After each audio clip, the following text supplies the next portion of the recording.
Beloved, have you ever called to money as you would call to a friend? Have you spoken its name with faith, not fear, with dominion, not doubt, and watched it hasten to your side as a loyal servant of spirit? For money is not master, but messenger. It is substance made visible, thought clothed in form, the shadow of your spoken word. The world has taught you to chase it, to fear its absence, to bow before its fickle tide. But I tell you, by the word of the living God, money hastens to the one who calls it in divine right order. The law is simple, yet the mind of man has made it hidden. Call money by name, and watch it appear. For every word spoken in faith is seed, and the soil of the universe cannot deny its harvest. Say with me now, not in whisper but with authority. Money is my obedient servant. I send it forth in love, and it returns to me multiplied. Child of spirit, if you would learn to speak the word that bends circumstances, if you would cast aside fear and take up the wand of divine command, then walk with me through this sacred revelation. For the word is life, and it is the key to every locked door. Subscribe, beloved soul, and remain with me in this holy unfolding, that your faith may be kindled, your vision expanded, and your supply made sure. For the truth you hear today will not leave you as it found you, it will remake your world. Beloved, the Word is the first motion of creation. In the beginning was the Word, and the Word was with God, and the Word was God. Before mountains rose, before seas rolled, before man drew breath, there was the vibration of divine speech, the eternal decree that called light out of darkness and order out of chaos. When the Spirit said, "Let there be," the universe bent itself in obedience, and light streamed forth at the speed of God. The Word is the seed, and the universe is the womb. The Word is the key, and the invisible realm swings open its doors to those who speak with faith. You too are endowed with this power, for you are made in the image and likeness of the Word itself. Yet men forget. They think their words are idle, like leaves scattered by the wind. They do not know that every word spoken carves channels in the unseen, builds structures in substance, summons or scatters, blesses or curses. Your word is a wand. Your decree is a command that substance must obey. For what is substance but spirit made slow, thought made visible, vibration given body? The ancient prophets knew this law. They spoke not as beggars, but as kings. Elijah said, "There shall not be dew nor rain these years, but according to my word." And heaven sealed itself at his decree. Christ spoke to the fig tree, and it withered from the root. He stilled the storm with a sentence, healed with a word, called Lazarus forth from the tomb with the command, "Come forth," and the dead man obeyed. Is this power reserved for saints alone? Nay, child of spirit, it is the birthright of all who dare to believe. The mind of man today is filled with contradiction. He speaks abundance in the morning and lack at night. He blesses with his lips and curses with his fears. He prays for prosperity, yet confesses debt. He declares, "I am rich in spirit," and then sighs, "But money never comes my way." And the universe, impartial servant, answers both commands. It cannot deny you. It mirrors your vibration. It sends forth what you decree in secret and in public. The law does not sleep, nor does it err. It is exact as mathematics, precise as the orbit of the stars. Therefore I say unto you, guard your words as you would guard the jewels of a king. For they are jewels. They are gold coin of spirit. They are the currency of heaven, which once spoken, translates itself into earthly substance. To speak lack is to mint poverty. To speak fear is to call forth failure. To speak doubt is to chain your good in a dungeon. Yet to speak faith is to summon angels. To speak wealth is to quicken divine substance into your world. To speak love is to draw the right people, the right doors, the right opportunities into your orbit. Thomas Edison, that prophet of invention, once said, "The value of an idea lies in the using of it." He did not wait for the world to approve. He called his light into being. He spoke to the invisible, saying, "There shall be light in every home, at the touch of a switch," and the universe bowed to his word. Andrew Carnegie, a poor boy with nothing but hunger in his bones, spoke wealth into being by declaring himself a captain of industry long before the world knew his name. Walt Disney stood on a swamp in Florida and said, "Here shall be a kingdom of joy." Men laughed, yet the swamp obeyed, and castles rose where only weeds had grown. What then is your word, O listener? Is it complaint or command? Is it gossip or decree? Is it doubt or faith? Do you rehearse your lack, or do you declare your abundance? For your lips are the gatekeepers of your world. The treasury of heaven stands open, but it is your voice that unlocks the vault. Some say, "But Florence, I have spoken prosperity, and yet bills still flood my table." Child, you speak with your lips but cancel with your heart. You declare abundance in prayer, but in the next breath you sigh, "I cannot afford," and the law records the sigh as surely as the prayer. You say, money comes to me, but deep in the cellar of your mind you mutter, but it never stays. And the law obeys the mutter as much as the declaration. The double-minded man is unstable in all his ways. He sends forth two commands, and the universe stands confused, delivering both. Therefore you must cleanse the heart, align the feeling with the word, and speak as one who expects the decree to be fulfilled. You must speak as kings and queens, with the majesty of authority, knowing that your command is not yours alone, but the echo of the eternal word speaking through you. When the tongue and the heart agree, manifestation is swift. When faith and speech are one, supply rushes like a river unchained. Do not say, I will be rich someday. That is a command to postpone your good. The law obeys, and prosperity forever hovers at a distance. Say instead, I am rich now, I walk in abundance now, divine substance flows to me in perfect ways now. Speak in the present tense, for God is not tomorrow but eternal now. Do not say, I hope money will come, for hope is the child of uncertainty. Say, money comes to me under grace, in perfect ways. Do not say, if it be God's will, I prosper, for it is God's will that you prosper and be in health, even as your soul prospers. Say, I prosper by divine right, nothing and no one can keep my good from me. Consider the lilies of the field, they toil not, neither do they spin, yet Solomon in all his glory was not arrayed like one of these. Why? Because the lily accepts the word of its being without resistance. It does not say, perhaps I am too small to bloom, or maybe the soil is not good enough. It simply unfolds, by the decree of God. So too must you accept the word of prosperity spoken through you, not with struggle, but with serene knowing. Christian D. Larson once declared, believe in yourself and all that you are. Know that there is something inside you greater than any obstacle. That something is the Word, the eternal Christ power planted within. Annie Ricks Millets taught, your word is the Christ in action. Ernest Holmes proclaimed, change your thinking, change your life. And I, Florence Scovel Shinn, tell you, change your speaking, and you change your world. For thought is seed, but the word is the sowing. Thought remains within, speech sends it forth into the field of life.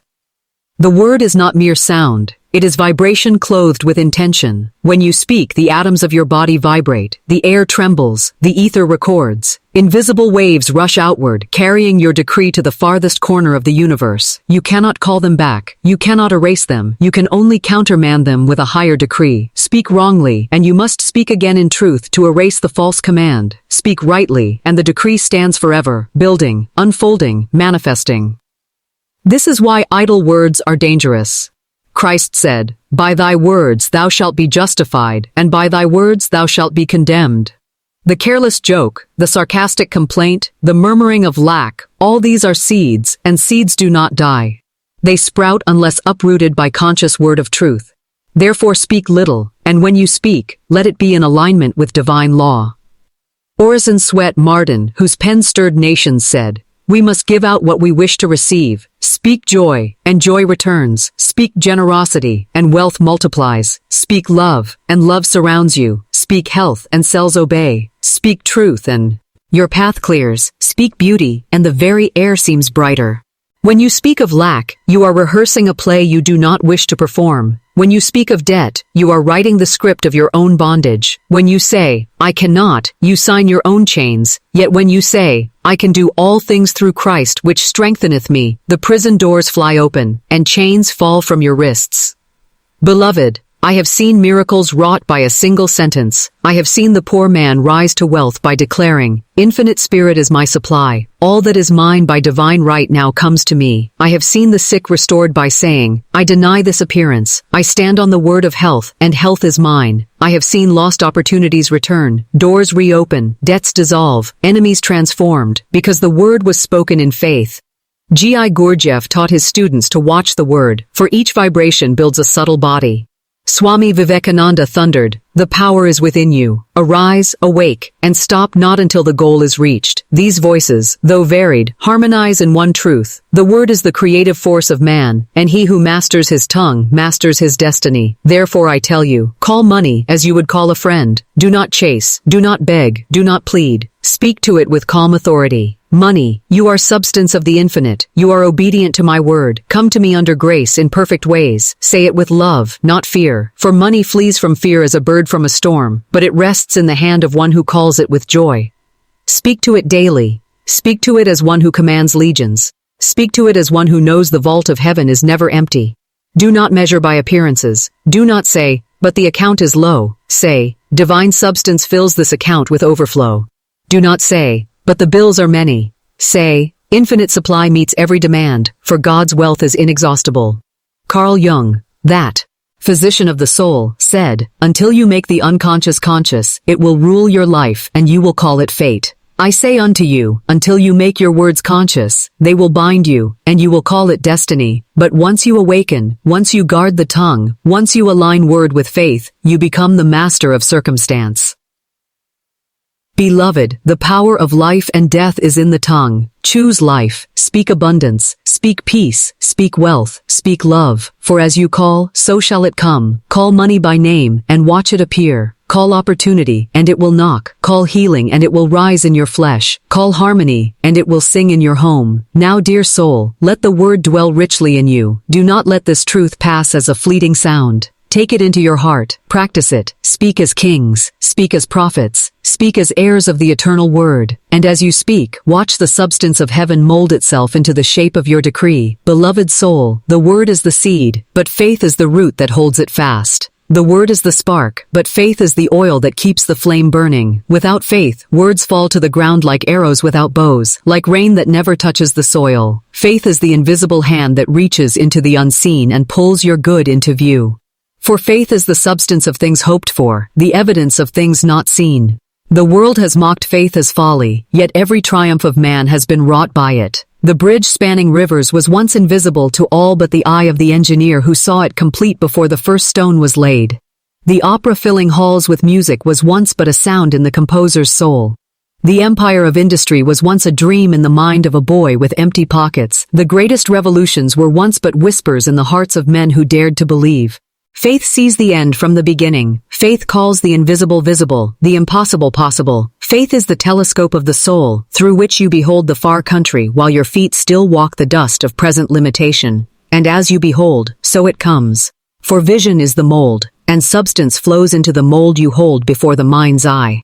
Christ said, according to your faith be it unto you. Not according to your labor, not according to your fear, not according to the world's opinion, but according to your faith. Faith is the currency of the kingdom. Faith is the coin that unlocks the treasure. Speak the word, yes, but speak it in faith, with vision steady, with expectation unwavering. The children of Israel stood at the threshold of Canaan, a land flowing with milk and honey. 12 spies went to behold the land, 10 returned with fear, saying, we are as grasshoppers, and the giants will devour us. 2 returned with faith, declaring, we are well able to possess it, and the people wept with the 10, and so wandered 40 years in the wilderness. What changed the land? Nothing. The giants remained, the fruit remained, the promise remained. But the vision in the heart made the difference between inheritance and delay. So it is with you. Your promised land already exists. Supply is prepared. Doors are built. Opportunities are waiting like a harvest ripe for gathering. But if you behold yourself as grasshopper, your faith withers, and you wander in circles. If you behold yourself as heir, the walls of Jericho fall before your shout. Beloved, what vision have you entertained? When you close your eyes, do you see debt, or do you see abundance? Do you rehearse failure in the theater of your imagination, or do you stage victory? For vision is rehearsal, and what you rehearse within you will one day step upon the stage of your life. Walt Disney, a prop head of imagination, said, if you can dream it, you can do it. His vision was mocked, his plans laughed at, yet he held them as realer than the ground he walked on, and the vision clothed itself with form. Thomas Troward taught, the law of flotation was not discovered by contemplating the sinking of things, but by contemplating the floating of things. He meant that faith and vision looked to success, not failure. The Wright brothers did not meditate on crashing, they beheld flying, and the air obeyed their faith. So must you. Do not contemplate debt, but contemplate wealth. Do not meditate on sickness, but hold health before your eye. Do not rehearse loneliness, but see yourself walking in companionship, joy, and harmony. For the picture you paint upon the canvas of your soul will be framed by life itself. Faith is not mere wishing. Wishing is a child's game, powerless and fickle. Faith is certainty. Faith is the voice that says, it is done, even while appearances scream, it is not so. Faith is Noah building the ark before the rain. Faith is Abraham setting out, not knowing where he went, yet calling himself father of many nations while childless. Faith is David running to meet the giant with only a sling, seeing victory before the stone left his hand. Fear is faith inverted. Fear is faith in evil, expectation of harm, vision of disaster. Fear rehearses calamity, and calamity obeys. Job confessed, "The thing I greatly feared has come upon me." He rehearsed loss, and loss appeared. But faith rehearses good, and good comes rushing to meet it. Therefore, child of spirit, cultivate the eye of faith. When appearances deny, declare, "Though fields be barren, my harvest is certain. Though accounts be empty, divine supply is full. Though doors be shut, my door is open in divine right timing." Stand as watchman at the gate of your imagination. Admit no thief of fear. Entertain no guest of doubt, for the images you host will become the world you walk. Vision is the womb of manifestation. Hold the vision steady, and substance must clothe it. Release the vision, and the substance scatters.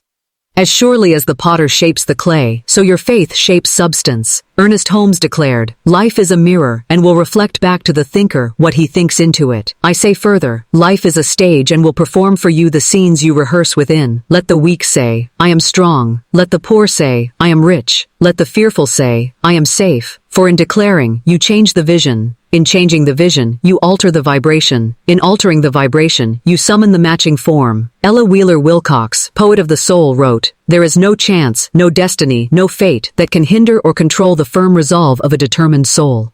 Resolve is faith clothed in will. It is vision fastened like anchor. It is the eye fixed upon the star, refusing to look at the waves." Carl Jung taught of archetypes dwelling in the deep unconscious. He said man's destiny is shaped by the images within. The ancients knew this long before. As a man thinketh in his heart, so is he. And I tell you, as a man beholds in vision, so shall he walk in substance. Beloved, call forth the picture of your prosperity. See the table spread, the account overflowing, the bills paid with ease, the doors swinging wide. See it not in the distance but now. See it with joy, not strain. See it with gratitude, not grasping. For vision must be wrapped in the garment of thanksgiving. He who sees and gives thanks as though it were already so, draws it swiftly.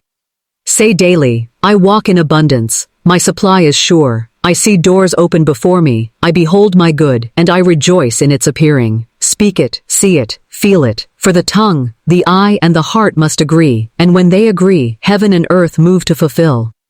Andrew Carnegie said, "Any idea that is held in the mind, that is emphasized, that is either feared or revered, will begin at once to clothe itself in the most convenient and appropriate physical form that is available." Child of spirit, reverence the idea of wealth, hold it sacred, honor it with your faith, see it as divine, not profane. For money is not evil, but the love of money above God is error. Money is servant, not master, and faith commands it into rightful place.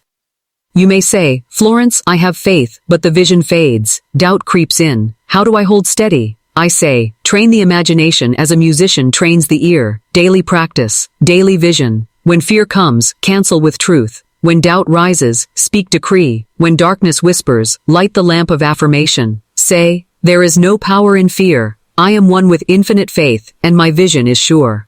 Dr. Frank Crane once wrote, "You are not what you think you are, but what you think you are." Faith is not built in a day, it is exercised. Each word of truth spoken is a stone laid. Each vision held is a beam placed. Slowly the temple rises, until one day you stand within a structure of faith so strong that storms cannot shake it. Swami Vivekananda cried, "Take up one idea, make that one idea your life. Think of it, dream of it, live on that idea. Let the brain, muscles, nerves, every part of your body be full of that idea, and just leave every other idea alone. That is vision in its purity. Choose your vision of prosperity. Fix upon it, live it, breathe it, walk it, and the universe cannot deny it. Beloved soul, do not live by sight alone, for sight deceives. Live by faith, for faith reveals. Sight says, there is lack. Faith says, there is supply. Sight says, there is sickness. Faith says, there is healing. Sight says, the way is shut. Faith says, the door is open. Sight is shadow. Faith is substance. Sight is elusive.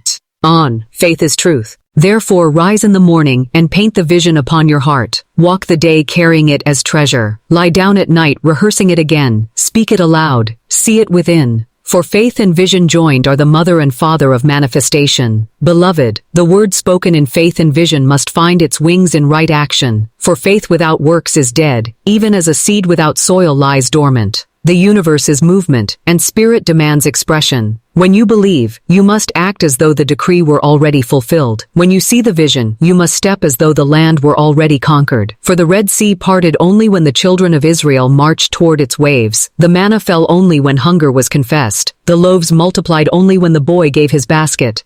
Action is faith's testimony, the outward echo of the inward decree. Yet action must be right action, not struggle, not panic, not grasping, but movement born of calm assurance. Right action is aligned with divine law. It is action without strain, effort without fear, steps taken in joy and not in dread. The man who forces, fails. The woman who strains, blocks her own supply. But the one who listens, waits, and moves in rhythm with spirit, finds doors opening of themselves, finds paths smoothing before his feet. Right action is obedience to the still small voice within. It is intuition honored, guidance followed, divine timing trusted. How often does man hear the whisper and ignore it? How often does he feel the nudge and resist it? He waits for thunder and lightning, yet God speaks in silence. A thought comes, go here, speak there, write this, call them, and the ego says, it is too small, too foolish, too risky. And so the moment passes, the gate closes, the supply is delayed. But the soul who obeys the whisper finds treasures hidden in plain sight. Consider Peter casting his net. All night he toiled, and caught nothing. Christ said, cast your net on the right side. He obeyed, though it seemed folly, and the nets broke with fish. That is right action. Simple obedience to a word that defies reason, yet aligns with spirit. Right action is not busyness. The world runs, scurries, hurries, yet often moves in circles, like Israel wandering 40 years in a desert they could have crossed in 11 days. Right action may be stillness, waiting, resting, refusing to be rushed. Right action may be silence, holding the tongue when anger burns. Right action may be boldness, stepping where fear once paralyzed. Always it is action aligned with love, never with fear. But here, beloved, lies a deeper law, the law of non-resistance. For resistance is the chain that binds. Whatever you resist, you strengthen. Whatever you fight with hatred, you feed with energy. Whatever you fear, you magnetize. To resist evil with anger is to double it. To resist lack with worry is to increase it. To resist enemies with bitterness is to invite them closer. Christ said, resist not evil. He did not mean to submit to wrong, but to rise above the battlefield, to look not at the shadow, but at the light, to stand in truth so strong that falsehood dissolves for lack of fuel. The jiu-jitsu master wins not by force, but by yielding, turning the opponent's energy against him. So too, the wise soul wins by non-resistance. When insulted, he blesses. When opposed, he stands serene. When circumstances press, he refuses to wrestle. He lifts his eyes, speaks his decree, and allows divine law to dissolve the snare. Prentice Mulford wrote, the moment you resist a thing, you give it life. Annie Ricks Millets taught, non-resistance is not weakness, but supreme strength. Even Napoleon Hill, master of worldly success, declared, every adversity carries within it the seed of equal, or greater benefit. To resist is to curse the seed. To accept is to water it, that the blessing may unfold. Beloved, see how non-resistance frees. When you cease to hate debt, debt dissolves. When you cease to fear sickness, healing quickens. When you cease to curse the enemy loses power. When you cease to push against locked doors, the right doors swing open. Resistance is fear. Non-resistance is faith. Resistance says, this has power over me. Non-resistance says, God alone is power. Christ was the perfect example. He stood before Pilate, accused and mocked, yet resisted not. He declared, thou couldst have no power at all against me, except it were given thee from above. That is the essence of non-resistance. Calm authority, knowing that appearances have no dominion. Right action and non-resistance walk hand in hand. Right action without non-resistance becomes strain. Non-resistance without right action becomes passivity. But together, they form the rhythm of spirit. Listening, yielding, moving, obeying. Beloved, when you call money, do not chase it. Chasing is resistance, declaring it absent. Stand still, speak the word, and then move in right action when prompted. Perhaps the action is a letter to write, a hand to extend, a seed to plant. Perhaps it is a door to knock upon, or perhaps it is simply to wait and give thanks. Always the action will be clear when the resistance is gone. Thomas Edison failed 1,000 times before the filament glowed. Was he resisting failure? No, he yielded to it, saying, I have not failed, I have found 1,000 ways that do not work. Non-resistance turned stumbling blocks into stepping stones, and the world received light. Walt Disney was told he lacked imagination, fired from a newspaper. He did not resist the insult, did not dwell on bitterness. He moved in right action, held his vision, yielded to delay without despair. Non-resistance gave him strength to wait, and right action built his kingdom. So must you. Bless the closed doors, for they guard you from wrong rooms.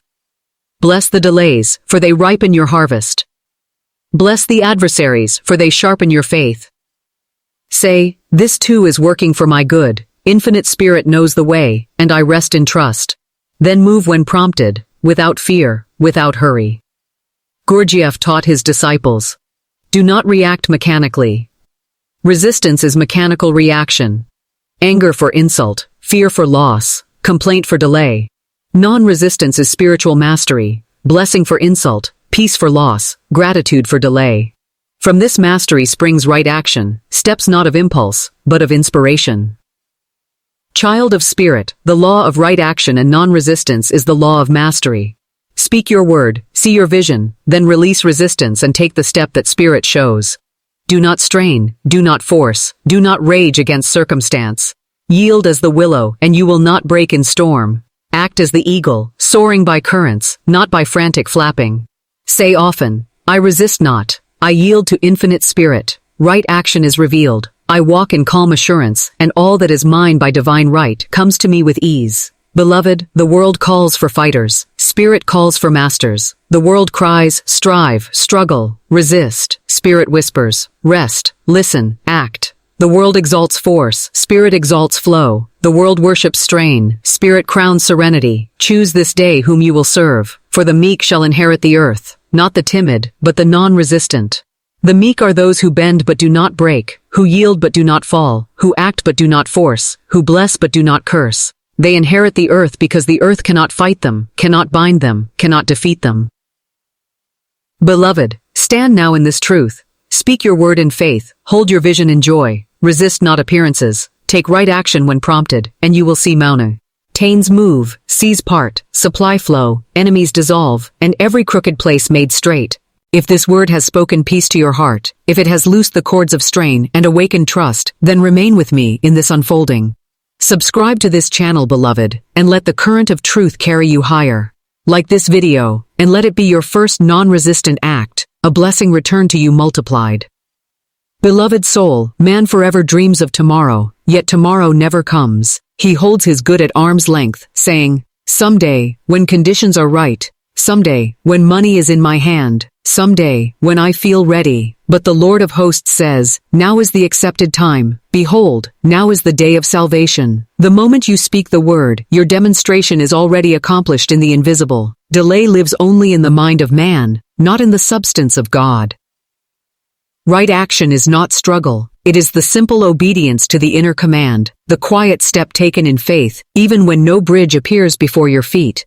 The Israelites did not wait for the Red Sea to part before they moved. They stepped forward, and the waters fled from before the Ark of the Covenant.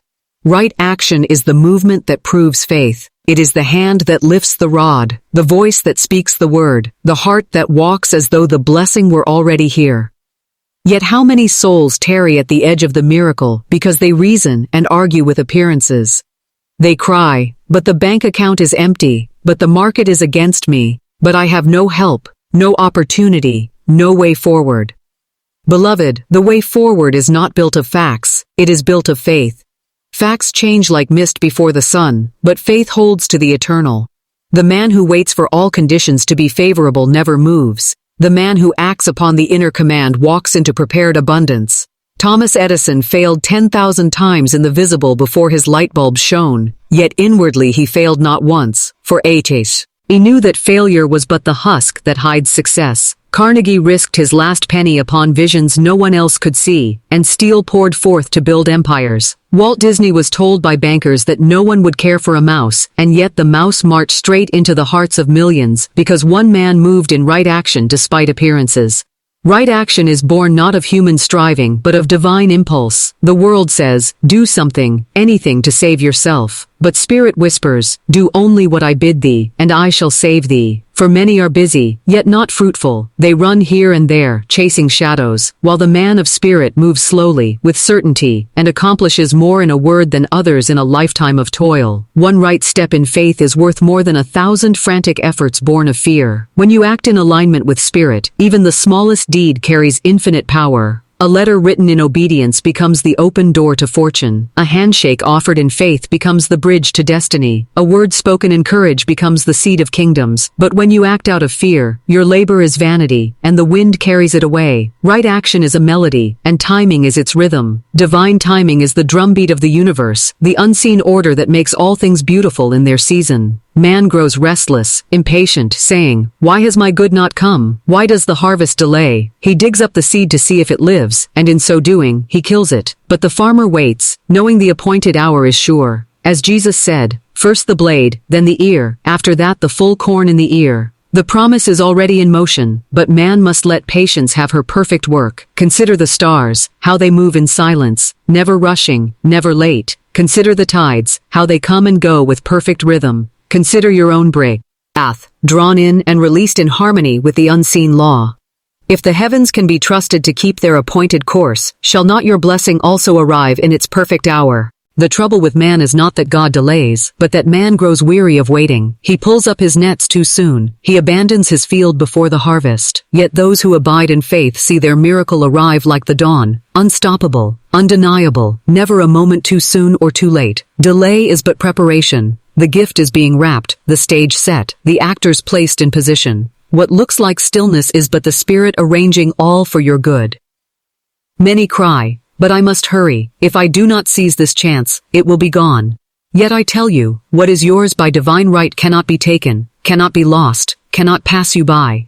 What belongs to another cannot stay with you. What belongs to you cannot escape you. Divine timing is never your enemy, but always your ally. Have you not heard of the one who missed the train that later crashed, and in his disappointment found his life preserved? Have you not read of the man who lost his position, only to find a greater calling prepared for him? What the world calls delay, God calls protection. What the world calls misfortune, Spirit calls redirection. Trust, therefore, in the rhythm of divine law. The great mystics have said it. Orison Swett Marden declared that opportunity never leaves a man. It circles back again and again until he is ready. Christian D. Larson proclaimed that man is ever in the right place at the right time when he moves in harmony with the infinite.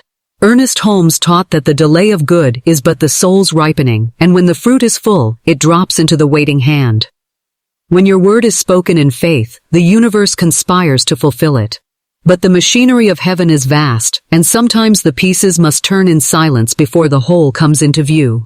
You are not waiting for your blessing is waiting for you, to rise in consciousness, to stand in authority, to be prepared to hold what is sent. The Lord will not give you the palace if your heart is yet in the desert. He will not give you the crown if you tremble under the weight of pebbles. Preparation is mercy, not punishment. Therefore rejoice in delay, for it is proof that your good is on the way. Say not, "Why so long?" but declare, "My good comes quickly and with ease, in the perfect hour, in the perfect form, for the perfect use." What you call waiting is but God weaving a miracle too vast for your small sight.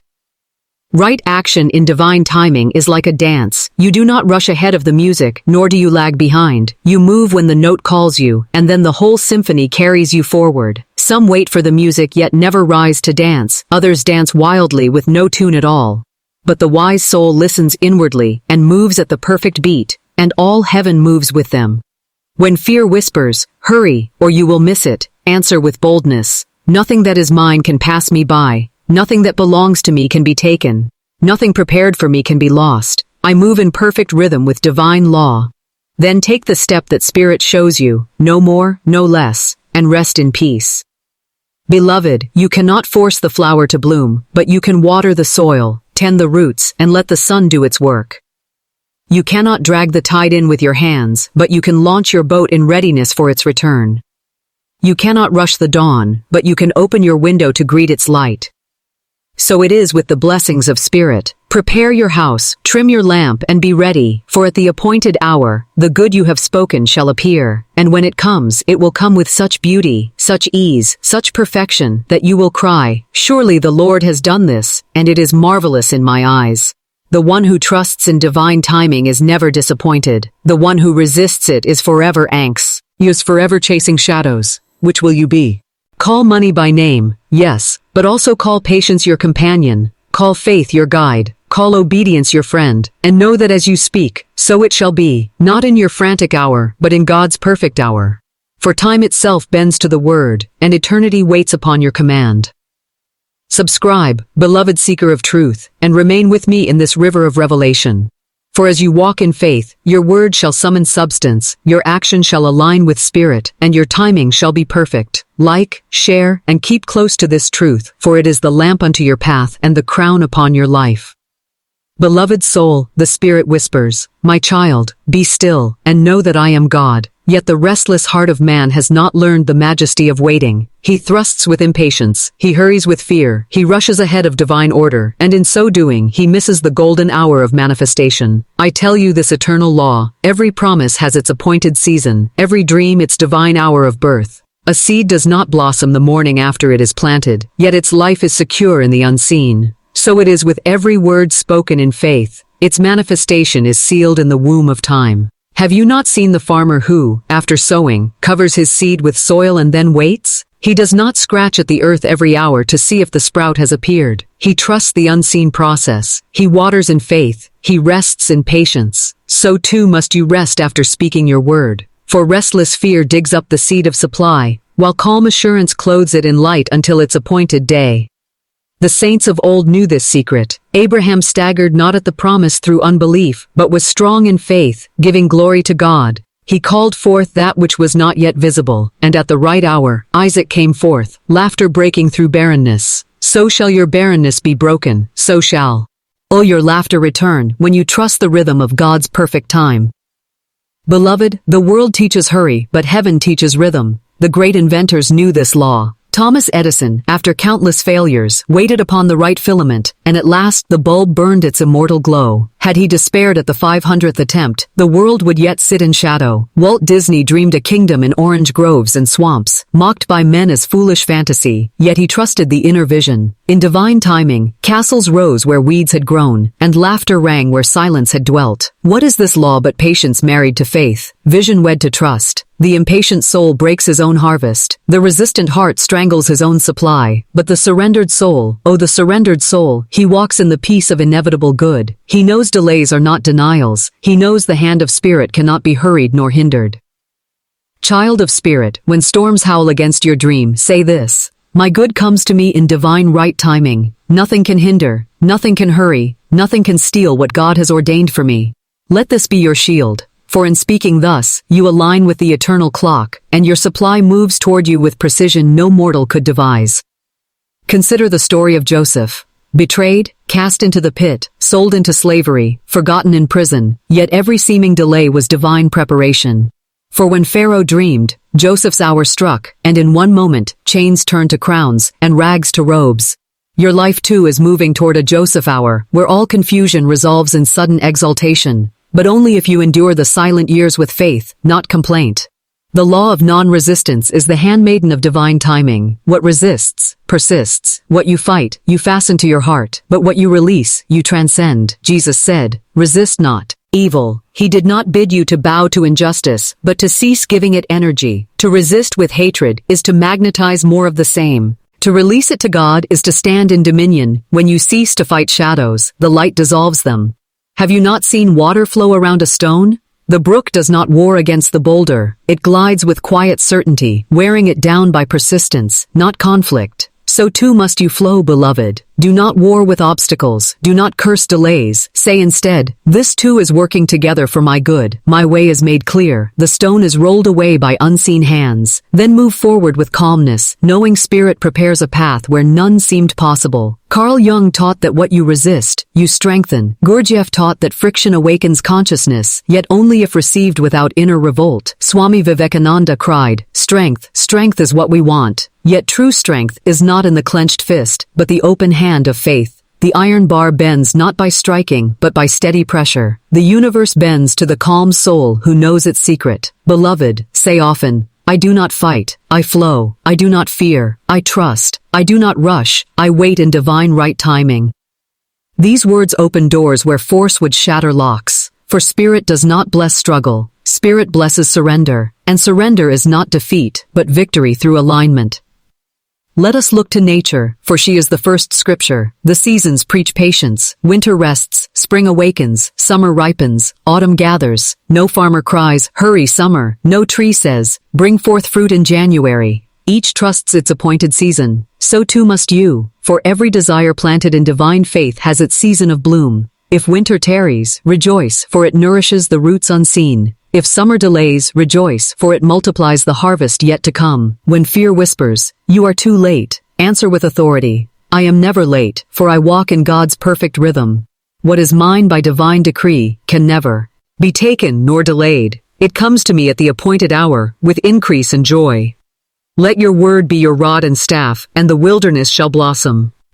Non-resistance is the door to miracles. When insult comes, answer with silence, and the sword falls harmless. When loss comes, bless it, and new supply hastens. When rejection comes, smile, for it is redirection to higher good. Remember, beloved, the enemy's blow often opens the path heaven intended all along. What you thought was setback was but a secret ladder to your throne. The prodigal son resisted not the famine. He yielded to the lesson, and in yielding, found his way home to abundance. Jesus, before Pilate, resisted not accusation, for his kingdom was not of this world. In silence he held dominion. Shall you not do likewise when men accuse, when life delays, when shadows rise? Stand in stillness, and know the word has already gone forth, and its fruit cannot fail. Beloved, I tell you this, your every delay is divine choreography. The pauses in your life are the rests in the music, without which the song would be chaos. Trust the rests, trust the silence, for when the baton falls, the symphony shall rise in splendor. So today, call money by name, but wait without fear. Speak the word of supply, but rest in divine order. Do not resist appearances, they are but shadows before the dawn. Stand firm, flow free, trust deeply, and the law shall work for you as surely as gravity holds the stars. And as you walk in this peace, whisper now with me, Money, thou faithful servant of spirit, I call thee forth in love. Appear in divine right timing, for I wait without fear, I trust without struggle, and I receive without delay. It is done, it is done, it is done. Beloved child of spirit, we have walked together through the mysteries of the word, the unseen law, the rhythm of right waiting, the peace of non-resistance. Now we stand at the threshold of the great unveiling. Manifestation, the moment when thought clothed in faith steps forth into the world of form. Manifestation is not magic, it is law. As surely as the apple seed becomes an apple tree, so too does the seed of faith spoken in the word become supply, health, opportunity, joy. Man calls it coincidence, but heaven calls it divine order. Man calls it luck, but heaven calls it harvest. The unseen is the womb of the seen. Before any house is built, it exists as a plan. Before any symphony is heard, it exists as a silent melody in the mind of the composer. Before any fortune appears, it exists as a vision in the imagination, breathed into being by faith. All outer things are born twice, first within, then without. Consider the mighty skyscraper. To the passerby it seems to rise suddenly, yet long before the steel beams pierced the sky, architects had drawn their plans, engineers had calculated, and laborers had laid foundations hidden beneath the ground. So too with your demonstration, its foundation is laid in the unseen before the world beholds its height. The ancients knew this. Faith is the substance of things hoped for, the evidence of things not seen. Substance, do you hear? Not shadow, not fancy, but substance. The invisible is more real than the visible, for the visible passes, but the invisible endures. How then do we manifest? Hear this eternal order: thought, word, feeling, action, harvest. Thought is the seed. When a man entertains poverty, fear, doubt, he sows weeds. When he entertains abundance, joy, certainty, he sows wheat. As a man thinketh in his heart, so is he. Therefore guard the garden of your mind. Word is the watering. When you speak, you set vibration into motion. Words are not idle, they are seeds with wings. Speak lack, reap lack. Speak wealth, reap wealth. Death and life are in the power of the tongue. Feeling is the sunlight. To speak cold words without feeling is to sow without warmth. The heart must glow with assurance. The imagination must see it done. The emotion must rejoice as though it were already here. This is faith, the feeling of the wish fulfilled. Action is the tilling. The farmer waters, weeds, and tends. You too must act in accordance with your word. To speak wealth yet spend in fear is contradiction. To speak love yet act in bitterness is denial. Align your deeds with your decree, and the harvest hastens. Harvest is manifestation, the ripe fruit, the visible supply, the answer in hand. It may come suddenly or slowly, but it comes inevitably when the law is obeyed. Beloved, let me give you examples, that your faith may leap. A woman came to me once who longed for a home. She had no money, no plan, no prospect. I said, see it, speak it, prepare for it. She obeyed. She set her table as though guests were coming. She spoke daily. I have my right home by divine appointment. One day without asking, a relative offered her a cottage, furnished and free. Why? Because she had called it forth and prepared the way. Another man longed for work. He feared he was too old, too late. I said, call your work by name. Say, my right work calls for me, and I answer. He spoke the word, and within weeks a company sought him for the very task he was fitted for. He did not chase the work chased him. Do you see, beloved? Manifestation is not striving, but magnetizing. You do not beg the universe, you declare your oneness with its supply. The magnet does not chase the iron, it draws it by silent law. So too, your word, when spoken in faith, draws its supply without struggle. When you pray, believe you receive, and you shall have. The world says, I'll believe it when I see it. Spirit says, you'll see it when you believe it. Faith is sight in the unseen realm. Now, let us go deeper. Manifestation is not only individual, but collective. A nation manifests what it believes. When fear fills the land, want follows. When faith rises, prosperity blooms. The Great Depression was not merely economic, it was mental. Men feared, and their fear materialized as lack. When faith returned, opportunity returned. So too with you, your personal economy is the mirror of your faith. Guard against idle words. Every complaint, every I can't afford it, every it never works out, is a weed sown in the soil. Pluck them up quickly, replace them with living words. I can afford all that is mine by divine right. All doors open to me, all good hastens to me now. Speak life, not death, and life will manifest, and beware of double-mindedness. The wavering soul delays his own harvest. He prays abundance at dawn, then fears poverty by noon. He speaks love in public, then mutters bitterness in secret. Such a one is unstable in all his ways. Choose you this day whom you will serve, fear or faith. The single eye shall see manifestation swiftly. Some say, but I have spoken the word, yet nothing happens. I answer, you have spoken in doubt, or you have uprooted the seed with fear, or you have resisted the timing. The law does not fail. As sure as the tide returns, your good will appear if you faint not. Remember, beloved, manifestation often comes through channels unseen to you. Do not dictate the how or the who. Speak your word, but release the method. To demand it come through one person or one path is to limit the law. Say instead, this comes to me through divine channels, under grace, in perfect ways. Then watch doors open you never imagined. Look at the great inventors, the pioneers, the prophets. Did they not all manifest vision into form? The Wright brothers believed man could fly, the world mocked, yet their belief lifted iron into the air. Florence Nightingale believed in healing and mercy. Her belief birthed modern nursing. Every great work began as unseen conviction before it became visible reality. Why then should your dream be any less certain? Hear this, child of spirit. The unseen is more solid than the seen. The oak sleeps in the acorn, the rose in the seed, the millionaire in the child's imagination. Trust the seed, protect it, nourish it, and its manifestation shall astonish the world. Let us now affirm together, with feeling, my word goes forth and cannot return void. It accomplishes that whereunto I send it. Every desire planted in faith manifests in divine order. My supply is visible, my health is visible, my joy is visible. I rejoice for it is already done. Say this often, not with strain, but with gladness. Rejoice as though the harvest were already in hand, and soon your hands will hold it. For joy is the sound of ripening. Beloved, manifestation is not a distant miracle. It is the daily bread of faith. The money you call comes. The home you see appears. The love you prepare for knocks at your door. Nothing is withheld from the soul who aligns with the law. Therefore, walk in assurance. Speak your word, feel its truth, act as though it were done, wait in peace, resist not, and the invisible shall clothe itself in form before your eyes. So I say to you with joy, call money by name, and watch it appear, call health by name, and watch it shine, call love by name, and watch it embrace you, for heaven and earth pass away, but the law stands forever.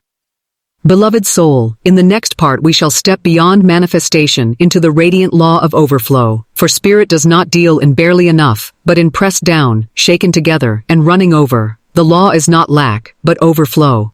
Stay with me, subscribe beloved, for the river deepens. Like this message, share it, and walk with me as we move from supply to surplus, from enough to abundance beyond measure.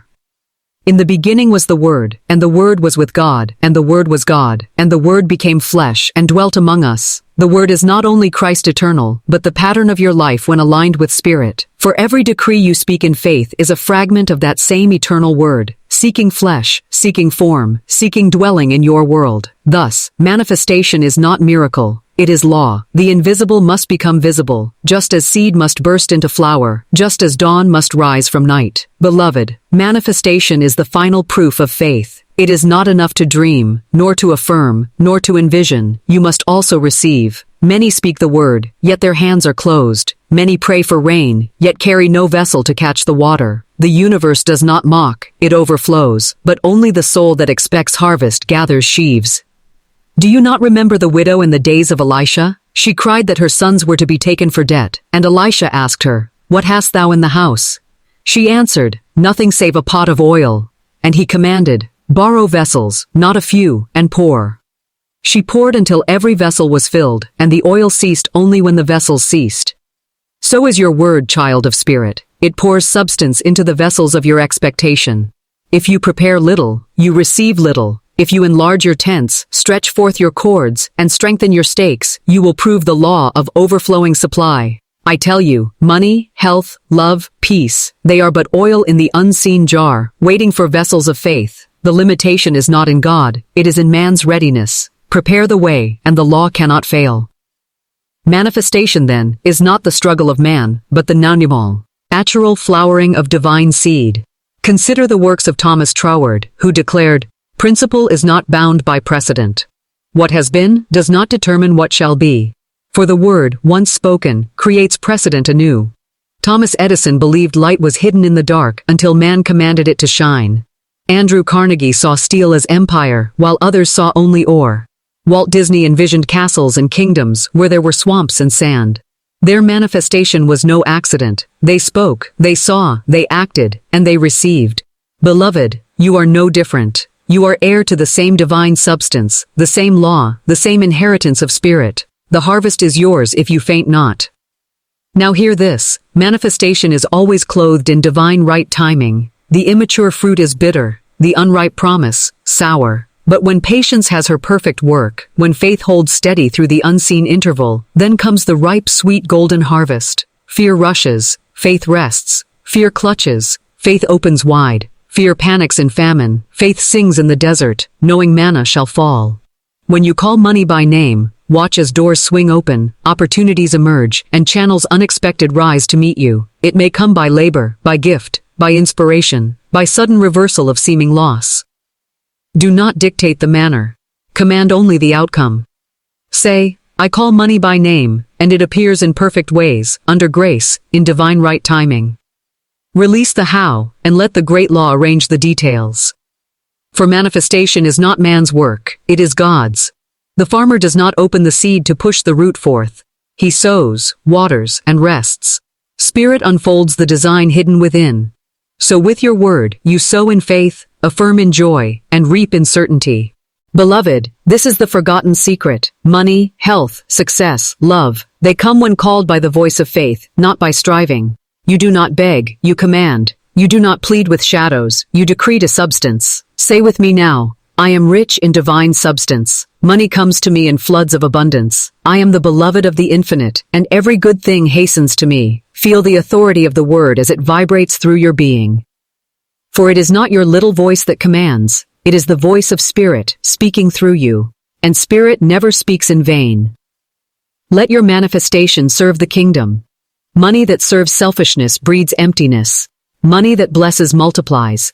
Give, and it shall be given unto you, pressed down, shaken together, and running over. As you pour into the lives of others, vessels multiply for your own filling. This is the law of circulation. The tide goes out, the tide returns. If you dam the stream with fear, it stagnates. If you release it with joy, it flows back greater. Therefore, beloved, live as one already supplied. Walk as if the harvest is in your hands. Speak not of lack, for to declare lack is to sow lack. Speak only of abundance, and abundance hastens. Call money by name and watch it appear. Call health by name and feel it strengthen your bones. Call peace by name and let it settle your mind. Call love by name and see it surround your dwelling. For every good and perfect gift already exists in spirit, awaiting only the word to bring it forth. And so, beloved soul, we close this river of revelation not with ending, but with eternal beginning. The word you speak today will echo into tomorrow. The harvest you sow now will feed generations unborn. You are not a beggar at the gates of fate. You are heir of the kingdom, custodian of the word, co-creator with God. Therefore, speak, decree, command, bless, and receive. Call mon, a by name, and it shall appear. Call every good by name, and it shall hasten unto you. For heaven and earth may pass away, but the word of God through your lips shall not return void. Beloved, if these truths have stirred your soul and lit the flame of faith within you, remain with me. Subscribe, that we may walk together in the unfolding of divine law. Like this message, and let it spread to every heart that hungers for truth. For the harvest is plentiful, and the word is waiting to be spoken. So I say unto you, go forth, speak the word, and watch your world transfigured.